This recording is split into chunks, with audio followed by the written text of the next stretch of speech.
Hi guys, welcome to revision time. आज मैं ला रही हूँ आप सभी के लिए एसएससी जीडी एग्ज़ाम 2025 के 18 फरवरी को पूछे गए सेकंड शिफ्ट के क्वेश्चंस के एनालिसिस वीडियो। इस वीडियो में आपको बहुत ही इंपॉर्टेंट जीके जीएस और हिंदी के क्वेश्चन मिलेंगे और जीके जीएस के लिए है एक्स्ट्रा फैक्ट्स जो कि आपको आने वाले हर एग्ज़ाम में हेल्प करेंगे, क्योंकि इसी तरीके के क्वेश्चन पूछे जाते हैं एग्जाम्स में।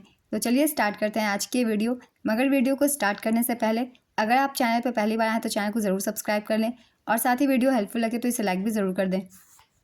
तो चलिए स्टार्ट करते हैं 18 तारीख को पूछे गए सेकंड शिफ्ट के सारे क्वेश्चंस की एनालिसिस वीडियो। क्वेश्चन नंबर 1, प्रसिद्ध नर्तक युगल कमलिनी अस्थाना और नलिनी अस्थाना कौन से राज्य से संबंधित है? इसका आंसर है उत्तर प्रदेश। कमलिनी अस्थाना और नलिनी अस्थाना उत्तर प्रदेश के आगरा से जुड़ी हैं। ये दोनों कथक की बनारस घराना शैली की मशहूर नर्तकियाँ हैं। साल 2022 में भारत सरकार ने कला के क्षेत्र में उनके योगदान के लिए कमलिनी और नलिनी को पद्मश्री से सम्मानित किया था। इन बहनों ने साल 1975 में दिल्ली में संगीत का इंस्टीट्यूट ऑफ परफॉर्मिंग आर्ट्स की स्थापना की थी। इन बहनों ने कैलाश मानसरोवर और बद्रीनाथ में 18,000 फुट की ऊंचाई पर नृत्य करके एक रिकॉर्ड बनाया है। कथक बनारस घराना प्रसिद्ध कथक नर्तक जानकी प्रसाद द्वारा विकसित किया गया था। वह मूल रूप से बीकानेर के रहने वाले थे। तो ये सारे पॉइंट्स बहुत ही इंपॉर्टेंट है, इन सभी को आप सब याद रखिएगा। नेक्स्ट क्वेश्चन, सविता पुनिया किस राज्य से संबंधित है? इसका आंसर है हरियाणा से। भारतीय हॉकी खिलाड़ी सविता पुनिया हरियाणा के सिरसा जिले के जोधका गांव से है। उनका जन्म 11 जुलाई 1990 को हुआ था।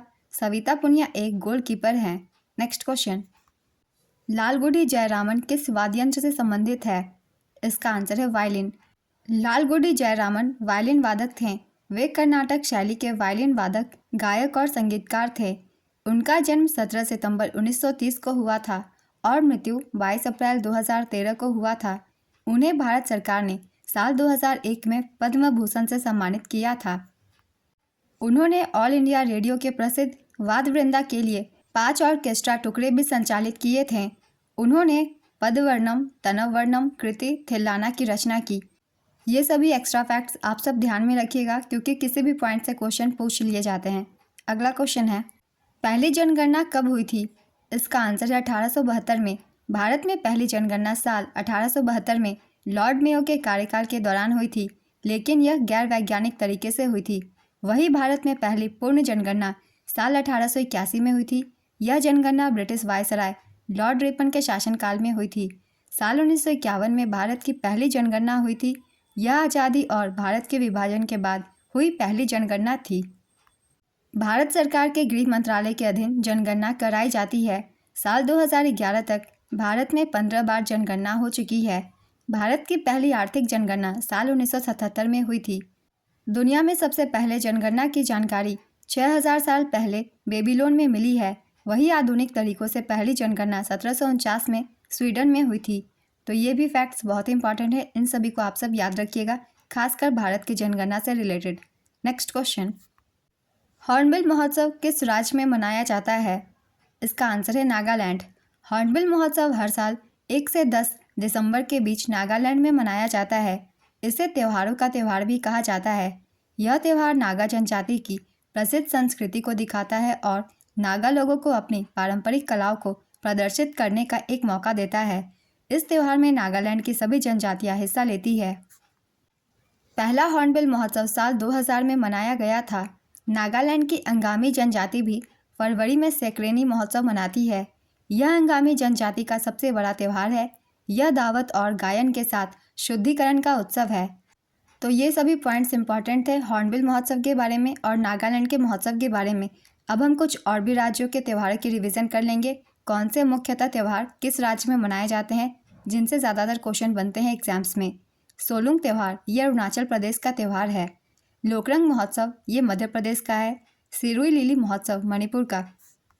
हॉर्नबिल महोत्सव नागालैंड, लोसर महोत्सव लद्दाख, रण उत्सव गुजरात, गोची उत्सव हिमाचल प्रदेश, फसल उत्सव नबन्ना पश्चिम बंगाल, बोनालो उत्सव तेलंगाना। बोनालो उत्सव से बहुत सारे क्वेश्चन पूछे जाते हैं, इसलिए अच्छे से याद रखिएगा।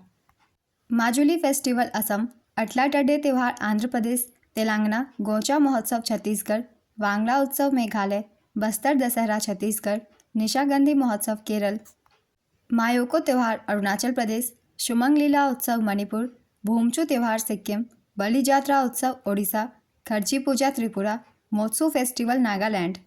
गुड़ी पड़वा महाराष्ट्र, सागादावा महोत्सव सिक्किम, थाईपुसम महोत्सव तमिलनाडु, खजुराहो उत्सव मध्य प्रदेश, नोंगक्रेम फेस्टिवल मेघालय, लोकरंग महोत्सव मध्य प्रदेश, करम उत्सव Jharkhand, Rohini Utsav Jharkhand, Khasi festival Meghalaya, Sunburn festival Goa, Maghi Purnima Chhattisgarh, Dehing Patkai Mahotsav Assam, Monpa उत्सव अरुणाचल प्रदेश, बिहुला उत्सव बिहार, उगादी महोत्सव आंध्र प्रदेश, चपचारकुट मिजोरम। ये सारे कुछ मुख्यतः त्यौहार थे जो कि इन राज्यों में मनाए जाते हैं। अगला क्वेश्चन है, द्वितीय पंचवर्षीय योजना की अवधि क्या थी? इसका आंसर है 1956 से 61। काफ़ी बार मैंने ये सारे पॉइंट्स को एनालिसिस वीडियो में बताया हुआ है एक्स्ट्रा फैक्ट्स में, तो अगर आप लोगों ने ध्यान से सुना होगा तो आपने ज़रूर इसका आंसर करेक्ट किया होगा। द्वितीय पंचवर्षीय योजना का काल 1956 से 61 तक का था। द्वितीय पंचवर्षीय योजना पीसी महालनोबिस मॉडल पर आधारित थी। यह पंडित जवाहरलाल नेहरू के नेतृत्व में लॉन्च हुई थी और इसके उपाध्यक्ष वीटी कृष्णमाचारी थे। इस योजना का प्रमुख उद्देश्य बुनियादी और भारी उद्योगों के विकास पर विशेष जोर देने के साथ साथ तेजी से औद्योगिकीकरण था। योजना का आकार था 4,800 करोड़ रुपए। इस योजना में जीडीपी का वार्षिक लक्ष्य 4.5% था, लेकिन इसकी कमी हुई और विकास दर 4.1% ही रही। द्वितीय पंचवर्षीय योजना के दौरान 1957 में परमाणु ऊर्जा आयोग बनाया गया था, जिसका नेतृत्व पहली बार होमी जहांगीर भाभा ने किया। द्वितीय पंचवर्षीय योजना में राउरकेला उड़ीसा, भिलाई छत्तीसगढ़ व दुर्गापुर पश्चिम बंगाल, इन जगहों पर इस्पात संयंत्रों की स्थापना की गई। इंटीग्रल कोच फैक्ट्री तथा चित्रंजन लोकोमोटिव्स की भी स्थापना द्वितीय पंचवर्षीय योजना के दौरान हुई। नेक्स्ट क्वेश्चन, किस संशोधन द्वारा मौलिक कर्तव्यों को संविधान में जोड़ा गया? इसका आंसर है 42वां संशोधन। 42वें संवैधानिक संशोधन अधिनियम 1976 द्वारा भारतीय संविधान में मौलिक कर्तव्यों को जोड़ा गया। 42वें संविधान संशोधन द्वारा भारतीय संविधान में भाग 4A और अनुच्छेद 51A को जोड़ा गया। मूल संविधान में मौलिक कर्तव्यों की कोई सूची नहीं थी। भारत के संविधान में मौलिक कर्तव्यों का उल्लेख अनुच्छेद 51A में किया गया है। स्वर्ण सेन समिति की सिफारिश पर मौलिक कर्तव्यों को भारतीय संविधान में जोड़ा गया। प्रारंभ में संविधान में केवल 10 मौलिक कर्तव्य थे। 86वें संविधान संशोधन अधिनियम 2002 द्वारा संविधान में एक और मौलिक कर्तव्य जोड़ा गया। वर्तमान में भारतीय संविधान में 11 मौलिक कर्तव्य हैं। मौलिक कर्तव्य के विचार को रूसी संविधान से ग्रहण किया गया था। तो ये सारे पॉइंट्स बहुत ही इंपॉर्टेंट है। इन सभी एक एक पॉइंट से अलग अलग क्वेश्चन बनते हैं, इसलिए इन सभी को आप सब याद रखिएगा। वैसे इस क्वेश्चन को मैंने काफ़ी बार अपने प्रैक्टिस सेट में भी शामिल किया हुआ है। अब चलिए हम एक बार देख लेते हैं 11 मौलिक कर्तव्य कौन कौन से हैं, क्योंकि इनसे भी क्वेश्चन पूछ लिए जाते हैं। तो पहला है, संविधान का पालन कीजिए और राष्ट्रीय ध्वज और राष्ट्रगान का सम्मान करें। दूसरा है, स्वतंत्र संग्राम के आदर्शों का पालन करें, भारत की संप्रभुता और अखंडता की रक्षा करें, देश की रक्षा करें और बुलाए जाने पर राष्ट्रीय सेवाएं प्रदान करें।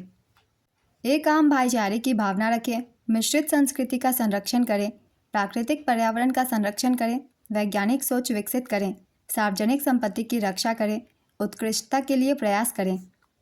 सभी माता या पिता अभिभावकों का कर्तव्य है कि वे अपने 6 से 14 वर्ष की आयु वर्ग के बच्चों को विद्यालय भेजें। तो ये 11 मौलिक कर्तव्य हैं, इन सभी को भी याद रखिएगा। नेक्स्ट क्वेश्चन, लौह युग कब से कब तक चला था? इसका आंसर है 1200 ईसा पूर्व से 550 ईसा पूर्व तक। लगभग 1200 ईसा पूर्व से 550 ईसा पूर्व तक फैला लौह युग एक परिवर्तनकारी काल था, जिसमें औजारों और हथियारों के लिए प्राथमिक सामग्री के रूप में लोहे का आगमन हुआ। यह कांस्य युग के बाद आया और मानव तकनीकी क्षमताओं और सामाजिक संरचनाओं में एक महत्वपूर्ण बदलाव आया।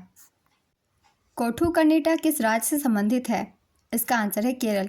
कोठू कन्निटा एक पारंपरिक परिधान है जो खासकर केरल राज्य के नायर समुदाय की महिलाओं द्वारा पहना जाता है। नेक्स्ट क्वेश्चन, सूक्ष्म लघु एवं मध्यम उद्योग मंत्री कौन है? इसका आंसर है जीतन राम मांझी। रुक्मणी देवी अरुंडेल ने चेन्नई में किसकी स्थापना की थी? इसका आंसर है कलाक्षेत्र फाउंडेशन। कलाक्षेत्र एक प्रतिष्ठित संस्थान है। इसकी स्थापना 1936 में हुई थी। रुक्मणी देवी अरुंडेल भरतनाट्यम नृत्य शैली से जुड़ी हैं। उन्हें 1956 में पद्म भूषण, 1957 में संगीत नाटक अकादमी पुरस्कार और 1984 में कालिदास सम्मान से सम्मानित किया जा चुका है। कलाश्रम नामक संस्था की स्थापना पंडित बिरजू महाराज ने की थी। यह एक नृत्य विद्यालय है और ये दिल्ली में है। नेक्स्ट क्वेश्चन, चौथे एशियाई पैरा खेलों में भारत ने कितने एथलीटों को भेजा था? इसका आंसर है 303। 191 पुरुष और 112 महिलाएं थीं। भारत ने चौथे एशियन पैरा गेम्स 2022-23 में कुल 111 पदक, 29 गोल्ड, 31 सिल्वर और 51 ब्रोंज अर्जित किए और पदक तालिका में 5वें पायदान पर रहा। पहले स्थान पर चीन था 521 पदकों के साथ, दूसरे स्थान पर ईरान था 131 पदकों के साथ, तीसरे स्थान पर जापान था 150 पदकों के साथ, चौथे स्थान पर दक्षिण कोरिया 103 पदकों के साथ। आयोजन स्थल हांगझाओ चीन। शुभंकर का नाम वेई वेई। आदर्श वाक्य था hearts meet dreams shine. Next question, ऊष्मागतिकी का कौन सा नियम कहता है कि ऊर्जा को न तो बनाया जा सकता है और न ही नष्ट किया जा सकता है, यह एक दूसरे में परिवर्तित हो सकती है? इसका आंसर है ऊष्मागतिकी का पहला नियम। इसे ऊर्जा संरक्षण का नियम भी कहा जाता है। नेक्स्ट क्वेश्चन, कौन समवर्ती सूची के अंतर्गत आता है? इसका आंसर है शिक्षा, वन, विवाह, ट्रेड यूनियन, गोद लेना, उत्तराधिकार। नेक्स्ट क्वेश्चन, तापमान बढ़ने पर यह किस में दिखाई देता है? इसका आंसर है सेल्सियस। सेल्सियस पैमाने पर तापमान को डिग्री सेल्सियस से दर्शाया जाता है। नेक्स्ट क्वेश्चन, पद्म विभूषण से सम्मानित उम्यालपुरम के शिवरामन किस वाद्ययंत्र से संबंधित है? इसका आंसर है मृदम। उन्हें 2003 में पद्म भूषण से सम्मानित किया गया था। नवंबर 1882 को पुणे में पंडिता रमाबाई के द्वारा किस संस्था की स्थापना की गई थी? इसका आंसर है आर्य महिला समाज। आर्थिक समृद्धि का सबसे अहम सूचकांक किसे माना जाता है? इसका आंसर है सकल घरेलू उत्पाद या जीडीपी। नेक्स्ट क्वेश्चन, कोपेन जलवायु वर्गीकरण में वर्म उपोष्णकटिबंधीय जलवायु के लिए किस प्रतीक का इस्तेमाल किया जाता है? इसका आंसर है CWG। कुमुदनी लखिया किस राज्य से संबंधित है? इसका आंसर है अहमदाबाद, गुजरात। वर्तमान में कौन रक्षा सचिव हैं? इसका आंसर है श्री राजेश कुमार सेन। साल 2020 में भारत की मृत्यु दर कितनी थी? इसका आंसर है 7.3%। साल 2020 में भारत की मृत्यु दर प्रति 1000 लोगों पर 7.3 थी। साल 2000 में भारत की मातृ मृत्यु दर 384 थी, जो साल 2020 में घटकर 103 हो गई। नेक्स्ट क्वेश्चन, इनमें से कौन नारी शब्द का पर्यायवाची नहीं है? इसका आंसर है महिला, स्त्री, वनिता, कामिनी, ललना, रमणी, कांता, अबला, औरत। ये सब पर्यायवाची शब्द हैं। इनके अलावा जो ऑप्शन में हो आप उसे टिक कीजिएगा। खाक छानना मुहावरे का क्या अर्थ है? इसका आंसर है भटकना, मारा मारा फिरना, गलियों में भटकना इत्यादि। आयात का विलोम शब्द क्या होगा? इसका आंसर है निर्यात। वैवाहिक शब्द का शुद्ध रूप क्या होगा? इसका आंसर है वैवाहिक। जो श्लोक का ना हो वाक्यांश के लिए एक शब्द बताइए। इसका आंसर है लौकिक। जो श्लोक का ना हो उसे अलौकिक कहते हैं। सत्य का विलोम शब्द क्या होगा? इसका आंसर है मिथ्या। तो आज के सेकंड शिफ्ट के सारे क्वेश्चंस कंप्लीट होते हैं। बहुत ही इंपॉर्टेंट क्वेश्चंस थे जीके जीएस के और कुछ क्वेश्चन हिंदी के। तो अगर आप सभी को ये वीडियो हेल्पफुल लग रही हो तो इसे लाइक ज़रूर कर दीजिएगा और इस तरीके की एनालिसिस वीडियो के लिए चैनल भी ज़रूर सब्सक्राइब कर लीजिए। इस तरीके की एनालिसिस वीडियो आपको आने वाले हर एग्जाम्स के लिए भी मिलते रहेंगे, वो भी आपके बहुत कम समय में। तो फिर मिलते हैं अगली वीडियो के साथ। आप सभी को आने वाले एग्जाम्स के लिए ऑल द बेस्ट।